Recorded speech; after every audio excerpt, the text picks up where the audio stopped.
Apakah seorang mukmin itu bisa berdusta?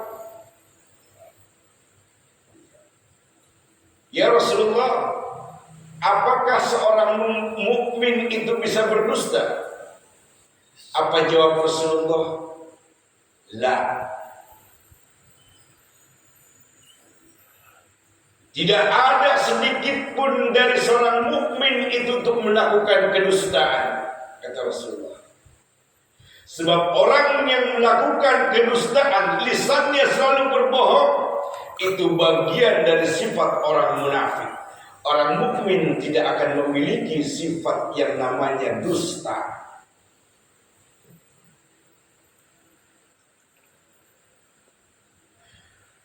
Orang beriman, orang mukmin kata Nabi SAW pasti punya sifat rasa takut. Orang mukmin kata Nabi SAW pasti punya sifat bakhil. Tapi orang mukmin yang sesungguhnya mukmin, rasa takut kecuali kepada Allah, rasa bakhil, lalu kemudian gemar berdusta, ini tidak akan pernah ada di hati seorang mukmin yang kafah, kata Rasulullah SAW. Allah Subhanahu wa ta'ala dan Rasulnya banyak memberikan warning, banyak memberikan warning, pemberitahuan tentang sifat-sifat buruk dari berdusta ini. Orang yang selalu berlebih-lebihan ketika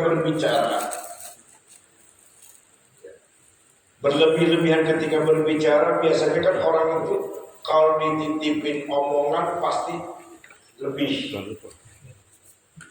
Kalau dititipin duit lebih kagak kurang iya. Tapi kalau omongan yang dititipin nggak kurang, bahkan lebih.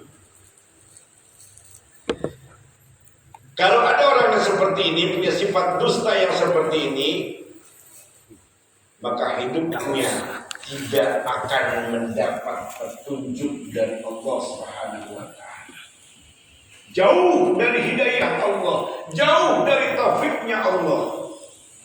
Orang yang gemar berdusta, hobi ngebohong, sama istri ngebohong, sama anak ngebohong, apalagi sama orang lain ngebohong, maka kata Nabi SAW, jauh dia dari hidayah Allah, jauh dia dari taufik Allah. Dia akan sengsara, tidak akan pernah mendapat petunjuk dari Allah dalam segi apapun. Sengsara dia.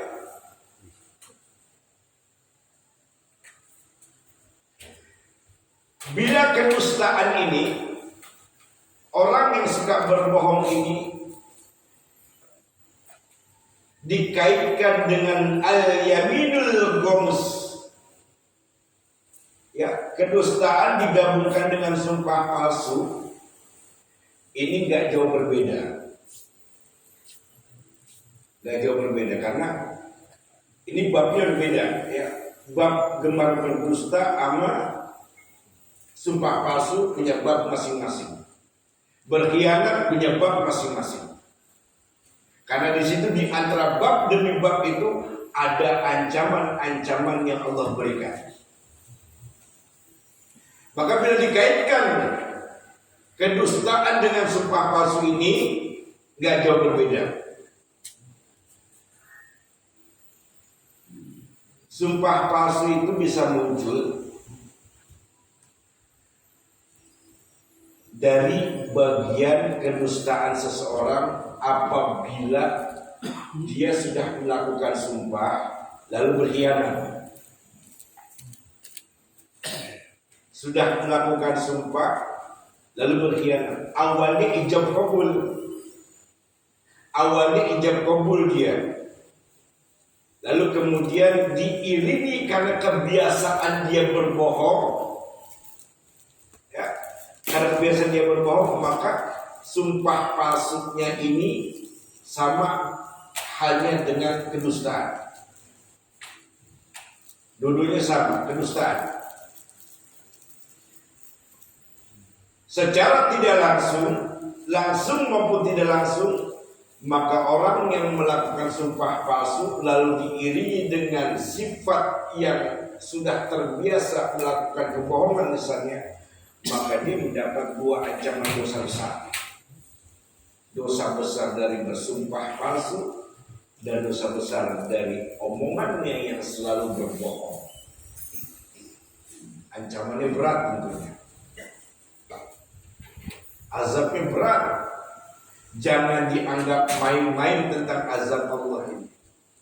Seringan-ringannya azab Allah Subhanahu wa taala yang diturunkan kepada paman Nabi sallallahu alaihi wasallam. Itu seringan-ringannya, ya, kata ulama, ketika kakinya itu menginjak bara api neraka, itu meleleh otaknya, mendidih otaknya, yang dirasakan oleh pamannya Nabi sallallahu alaihi wasallam yang ketika kematiannya tidak bisa masuk Islam. Itu seringan-ringannya azab. Lalu bagaimana azab yang begitu berat, azab yang begitu pedih, ada azab yang begitu menyakitkan. Allah ringankan azab kepada paman Nabi SAW. Namun seringan-ringannya azab Allah ketika kakinya menginjak bara api neraka, otaknya mendidih. Dijelaskan oleh ulama mufassir. Ikhwatal iman rahimani wa rahimakumullah jami'an.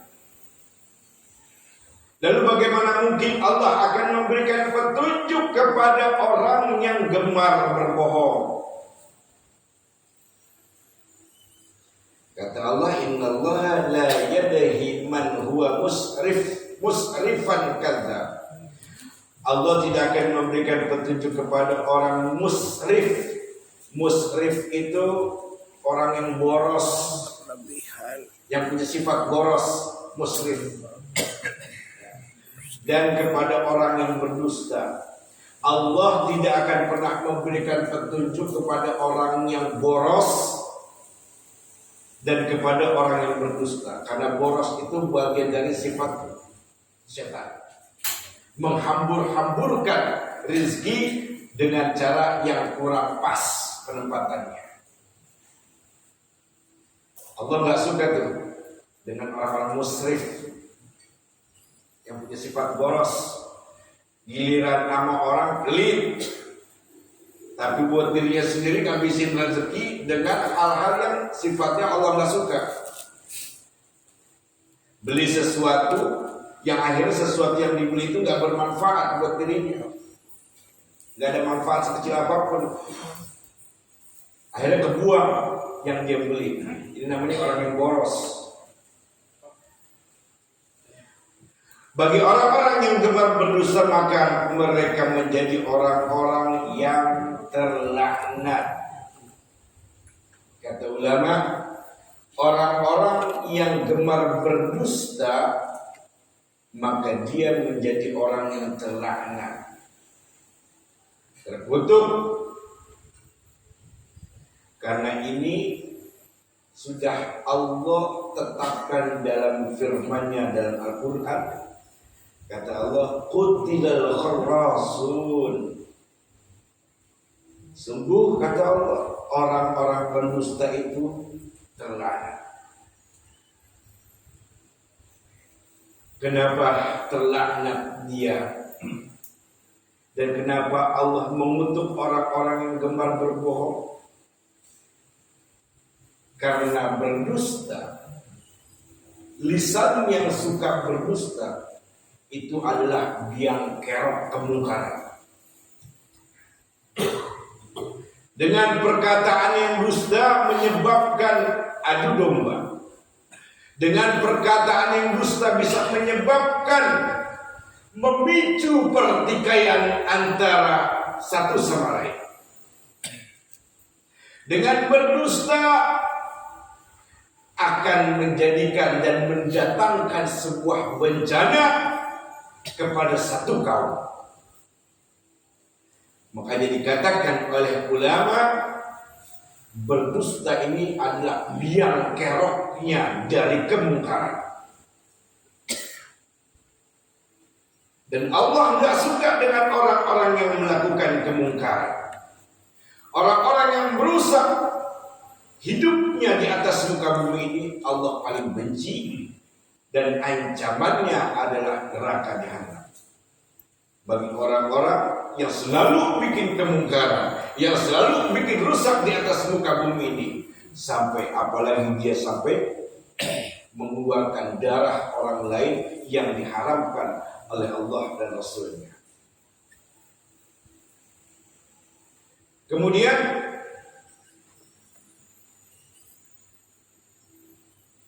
dalam syariat Islam,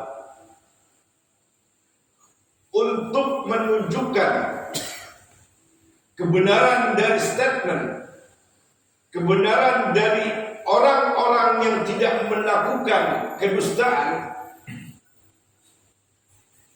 biasanya banyak orang yang enggak yakin ketika dia mengucapkan demi Allah saya tidak melakukan. Orang banyak yang enggak yakin. Orang banyak yang enggak percaya. Oleh karenanya Allah Subhanahu wa ta'ala mengizinkan kepada hamba-hambanya untuk bermubahalah. Untuk bermubahalah. Kata Allah, "Tsumma nabtahil fama ja'al la'natallahi 'alal kadhibin." Bermubahalahlah. Karena dengan bermubahalah akan bisa menjadikan laknat Allah kepada orang-orang yang berdusta. Ayat ini turun menurut Ibnu Katsir dalam kitab tafsirnya. Ayat ini turun saat itu Rasulullah sallallahu alaihi wasallam menantang para ahli kitab. Para ahli kitab itu menyelewengkan firman-firman Allah dalam kitab Injil maupun Taurat. Lalu Rasulullah SAW mengklaim apa yang dikatakan oleh para ahli kitab ini tidak sesuai dengan syariat yang ada, tidak sesuai dengan firman-firman Allah Subhanahu wa ta'ala yang ada di kitab Injil maupun Taurat. Tapi para ahli kitab ini menyangka ini yang benar, kata para ahli kitab. Tidak, kata Nabi SAW. Kalau kalian tetap menyangkal, aku tantang kalian untuk bermubahalah. Kata Nabi SAW, aku tantang kalian untuk bermubahalah. Kalau kalian yang benar, aku yang salah, kata Nabi, maka aku yang mati. Tapi kalau kalian yang salah, kata Nabi SAW, maka kalian akan menanggung akibatnya, kalian akan mati. Ditantang para ahli kitab itu oleh Nabi SAW. Akhirnya para ahli kitab itu tidak berani menerima tantangan Nabi Sallallahu Alaihi Wasallam. Tidak berani mereka. Berarti memang asli. Kitab itu ditulis oleh mereka lewat tangan-tangannya. Injil maupun Taurat kebanyakan dikarang dan ditulis oleh mereka para ahli kitabnya. Yang tidak sesuai dengan aslinya, sebagaimana Allah cantumkan dalam kitab-kitab itu yang sebaik-baiknya. Ikhwatal iman rahimani ma'ala rahimakumullah jami'an. Jadi kalau kalian tetap pada pendirian kalian, ayo kita bermubahadah, kata Nabi SAW. dan mereka nggak berani. Sumpah mubahalah adalah tuntunan yang dibenarkan, yang dibolehkan oleh Allah dalam keadaan kepepet. Mubahalah boleh. Misalkan kita terpojok, orang menyangka pada kita melakukan kesalahan, kita nggak melakukan misalnya. Tapi orang memojok kita, memfitnah kita, menggunjing kita. Lalu kita bilang, kalau memang kalian tetap menyalahkan saya, ayo kita bermubahalah. Itu boleh. Kalau memang udah kepepet, boleh. Jangan sumpah pocong. Gak ada dalam syariat Islam sumpah pocong, gak ada. Tapi dibolehkan oleh Allah bermubahalah.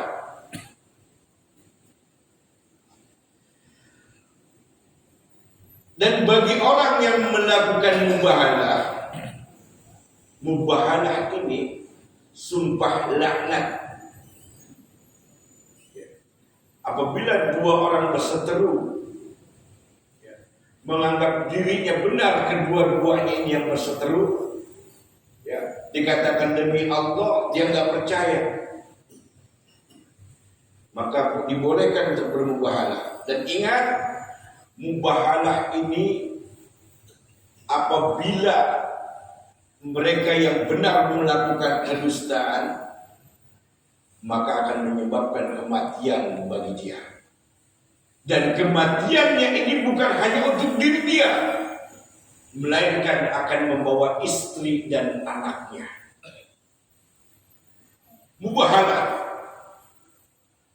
Mubahalah laknat Allah, hukuman Allah, dengan Allah matikan orang itu yang melakukan kedustaan, tapi dia berani menerima tantangan mubahalah, maka resikonya kematian. Dan kematiannya itu bukan untuk diri dia sendiri, tapi akan membawa istri dan anaknya. Ini mubahalah. Hati-hati dengan mubahalah. Tapi apabila kepepet kita difitnah, digunjingkan, kata ulama dibolehkan kita bermubahalah. Makanya HRS melakukan mubahalah. HRS melakukan mubahalah. Kenapa? Karena dibolehkan sama Allah. Dan terbukti mereka yang menerima mubahalah dari HRS, terbukti mereka celaka. Dan yang celaka bukan dia doang, tapi istri dan anaknya celaka.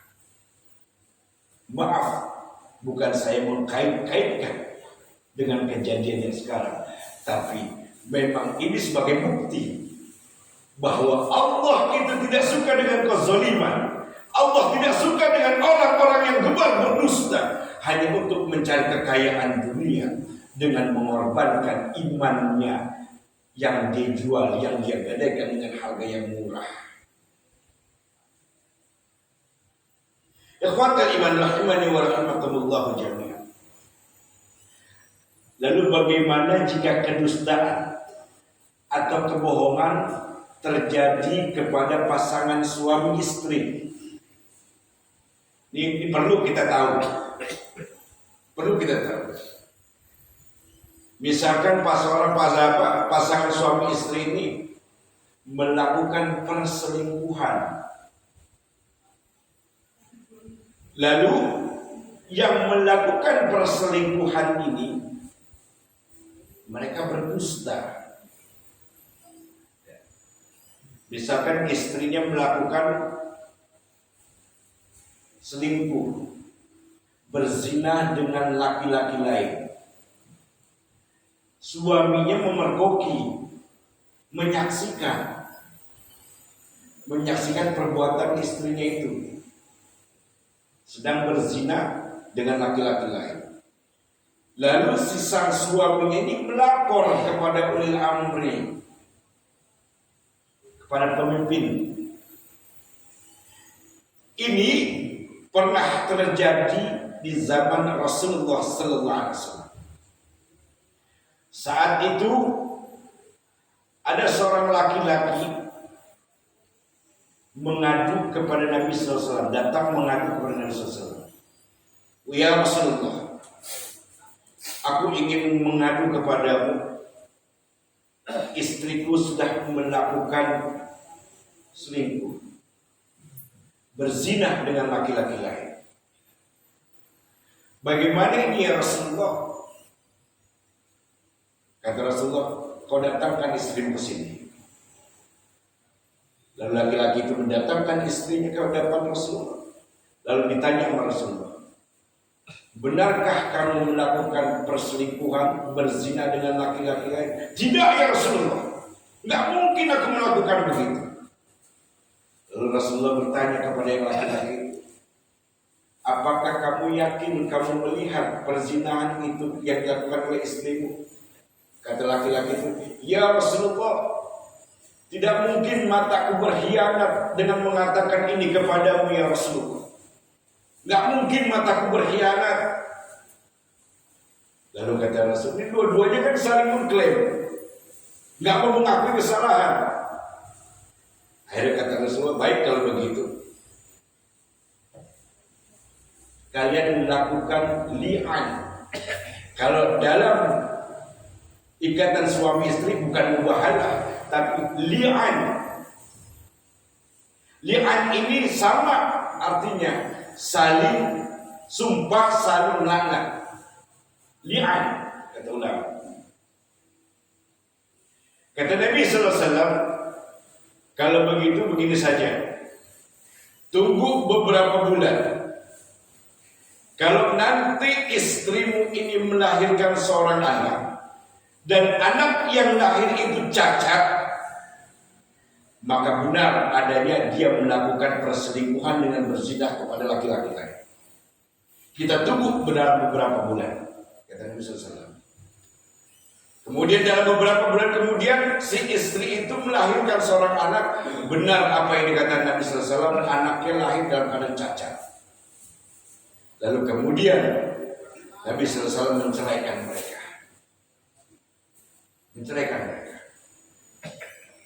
Ini pernah terjadi di zaman Rasulullah SAW. Jadi bukan mubahalah tapi li'an yang maknanya sama, sumpah saling melaknat di antaranya. Ikhwatal iman rahimani wa rahimakumullah. Kembali kepada mubahalah. Dampak dari mubahalah itu sumpah saling melaknat, bukan hanya untuk dirinya sendiri, tapi akan membawa dan melibatkan istri dan keturunannya. Setelah dua orang itu saling melaknat, saling melakukan mubahalah, maka tunggu 1 hari, 2 hari, seminggu, sebulan, 2 bulan, atau 1 tahun kemudian, ketika peristiwa mubahalah itu terjadi, maka akan datanglah pembuktian dari Allah Subhanahu wa Ta'ala kepada mereka. Siapa di antara mereka yang sebenarnya melakukan kedustaan? Maksudnya melakukan mubahalah itu supaya terbongkar, dan Allah Maha Adil, Allah Maha Bijaksana. Paling cepat 1 hari setelah mereka melakukan mubahalah akan terjadi nampak buruknya bagi orang-orang yang benar-benar melakukan kedustaan atau kebohongan. Dampaknya akan turun pada mereka. Dan nanti apa yang terjadi? Disiksa dulu dia, dibikin sakit, secara tersiksa sakit, lalu akhirnya mati. Dan itu bukan untuk dirinya sendiri, tapi akan membawa istri dan anaknya yang akan ikut mati juga.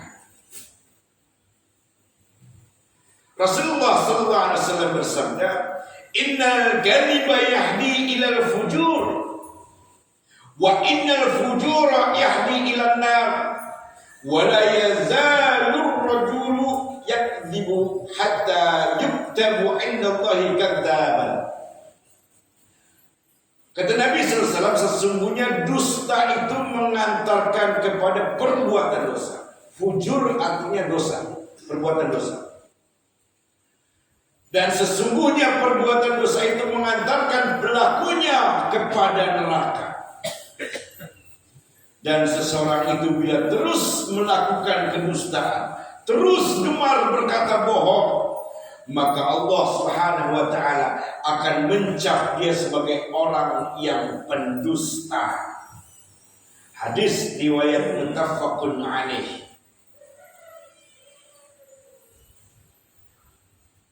Orang yang melakukan kejujuran akan menghantarkan pada kebaikan buat dirinya.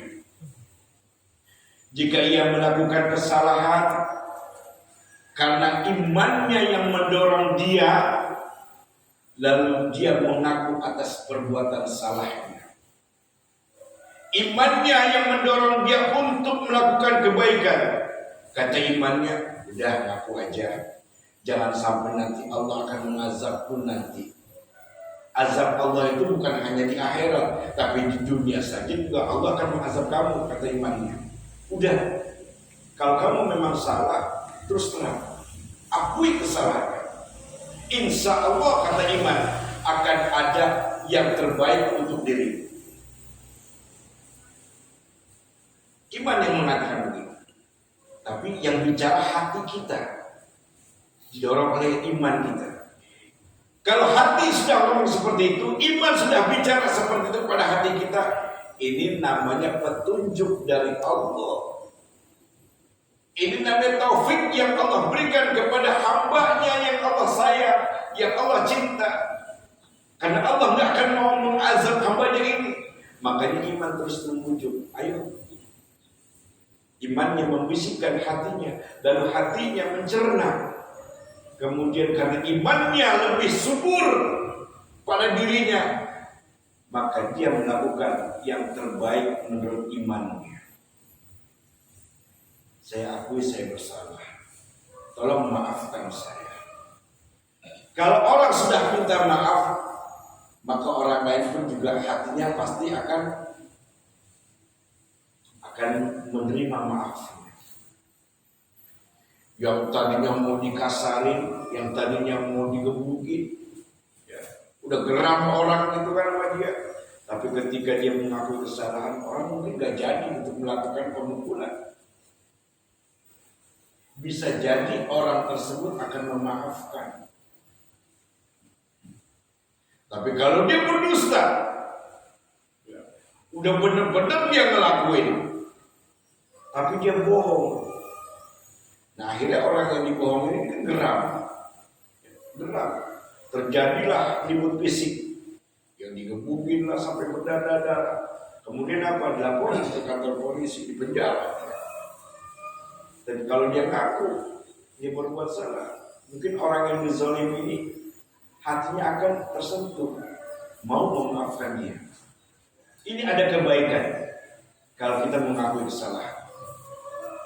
Jangan egois. Udah salah nggak mau ngaku salah, itu namanya orang egois. Itu bukan tanda orang beriman. Orang yang benar salah tapi nggak mau ngaku kesalahan, itu namanya bukan orang yang beriman. Ada yang salah, ada yang keliru dalam imannya. Tapi orang yang sungguh-sungguh beriman secara kafah, dia akan mengakui kalau apabila dia melakukan kesalahan.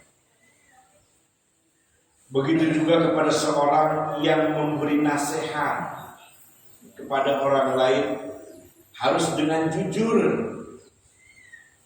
Sebelum dia nasihatin orang lain, dia dulu yang melakukan. Jangan orang lain menasihatin kebaikan, tapi dia sendiri yang melakukan. Ini namanya dusta. Nyeramahin orang, nasihatin orang, suruh bersedekah orang, suruh berzakat orang, tapi dia nggak bersedekah, tapi dia nggak berzakat. Ini namanya kedustaan. Kalau terus dia melakukan begitu, maka mengakibatkan keburukan buat dirinya, yang menyebabkan menumpuk dosa yang dia lakukan. Makanya nggak gampang menjadi seorang ustaz. Gak mudah jadi seorang ustaz. Seorang ustaz itu apabila menasihati seseorang, diri dia dulu yang melakukan kebaikan itu. Bukan sebatas orang lain menasihatin kebaikan, tapi diri sendiri gak bisa melakukan kebaikan. Itu namanya ustaz. Dan Allah gak suka dengan orang-orang yang pelaku dusta. Ikhwatul iman rahimani wa rahimakumullah jami'an. Banyak orang yang ingin memperbaiki keadaan dirinya, mencari kekayaan dunia, mencari harta dunia dengan melakukan kedustaan. Banyak orang yang ingin memperbaiki keadaan keluarganya, supaya dipandang bisa menjadi orang kaya, supaya dipandang bisa menjadi orang yang mapan, tapi dengan melakukan kedustaan, korupsi, melakukan korupsi, demi untuk kekayaan keluarganya. Lalu banyak orang yang ingin memperbaiki keadaan dalam masyarakatnya, bohong dalam masyarakat. Dia ingin memperbaiki keadaan dalam masyarakatnya, tapi dengan cara berdusta. Maka demi Allah saya katakan, demi Allah, tidak akan pernah ada dan tidak akan pernah bisa memperbaiki keadaan apabila dia melakukan dengan dusta, dengan kebohongan. Tidak ada keberkahan yang Allah akan turunkan kepada satu kaum apabila kedustaan masih dilakukan oleh para mereka. Karena Allah tidak ridha, demi Allah, Allah tidak ridha kalau masih ada kedustaan yang dilakukan terhadap satu kaum. Yang ada, kaum itu akan selalu ada bencana, musibah, bencana, musibah. Demi Allah saya katakan, gak akan maju satu kaum itu apabila para pemimpinnya selalu melakukan kedustaan, bohong, dan mereka tidak suka dengan para wali-wali Allah Subhanahu wa Ta'ala. Kalau mereka masih saja memegang peranan dalam satu kaum, mengkhianati para wali-wali Allah, melakukan kedustaan kepada satu kaum, demi Allah sekali lagi saya katakan, tidak akan pernah ada keberkahan yang Allah akan turunkan. Karena Allah tidak akan pernah memberi petunjuk kepada mereka. Dia ingin memperbaiki keadaan suatu kaum, tapi dengan cara kedustaan. Dan bagi mereka, orang-orang yang masih gemar melakukan kebohongan, kedustaan, dan yang mengkhianati amanah, berkhianat terhadap amanah, melakukan kedustaan, mereka adalah orang-orang yang mendapat laknat Allah Subhanahu wa Ta'ala. Diangkat keberkahan hidupnya, diangkat keberkahan umurnya, diangkat keberkahan rezekinya. Kalau orang sudah terlaknat, azab dunia akan dia rasakan, kemudian azab kubur dia akan rasakan, lalu kemudian yang paling besar azabnya, azab akhirat. Huwa yuhyi wa yumit wa ilaihi turja'un. Dialah Allah yang memberikan kehidupan dan kematian, dan hanya kepadanya lah, kepada Allah kita akan kembali. Dunia ini sifatnya fana, dunia ini sifatnya sementara. Keuntungan dunia nggak ada seujung kelingking, nggak ada seujung kuku keuntungan dunia yang akan memberikan kebahagiaan kepada seseorang. Tidak ada. Yang akan menjadikan keberkahan, kebahagiaan kepada diri seseorang adalah adanya ridha Allah dan adanya rahmat Allah, serta adanya keberkahan yang Allah turunkan kepada hamba-Nya. Maka jadilah qad aflahal mu'minun. Sungguh beruntung orang-orang yang beriman itu. Dia terus istiqamah menjalankan ketaatan kepada Allah. Dia terus menjalankan ketaatan kepada sunnah-sunnah Rasulullah. Dia tinggalkan hal-hal yang dilarang oleh Allah dan Rasulnya. maka dia menjadi mukmin yang beruntung. Dan kata Allah, silakan pilih, aku berikan kepada kalian surga Firdaus untuk kalian hamba-hambaku yang taat kepadaku, yang taat dalam menjalankan perintah-perintahku. Silakan, kalian akan kumasukkan ke dalam surga Firdaus. Dan surga Firdaus itu surga yang tinggi. Subhanallah. Ya jangan begitu dapat surga Firdaus, dapat surga yang lain aja mudah-mudahan untuk kita. Surga yang lain kenikmatannya jauh lebih besar daripada dunia. Itu baru surga yang urutan kesekian, apalagi surga Firdaus yang luar biasa kenikmatannya, itu gak bisa kita bayangkan dengan logika kita. Wallahu a'lam bishawab. Mudah-mudahan ini bermanfaat bagi kita. Amin.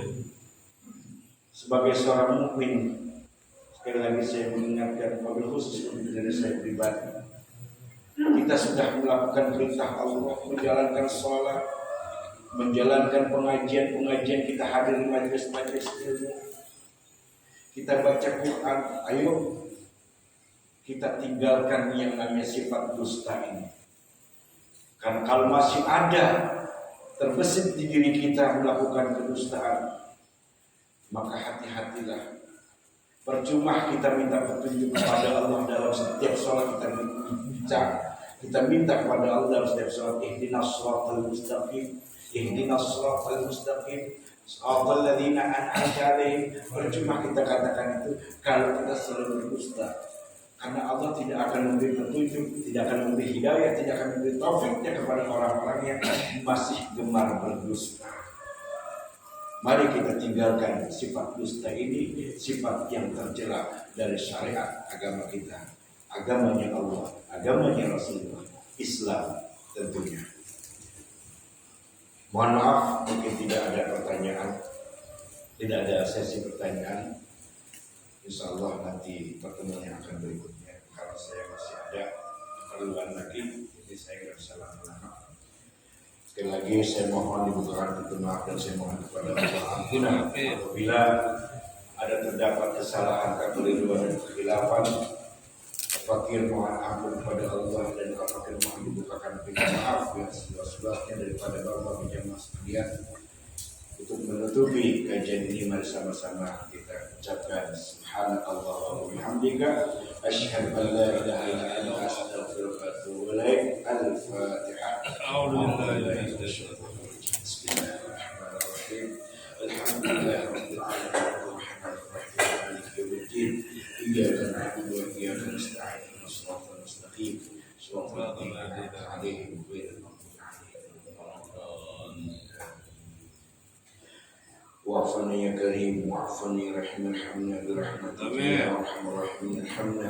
اللهم ثبتنا بالايمان وثبتنا على الاسلام وثبتنا بالتوحيد وثبتنا بالتوفيق وبركاته. وعليكم السلام.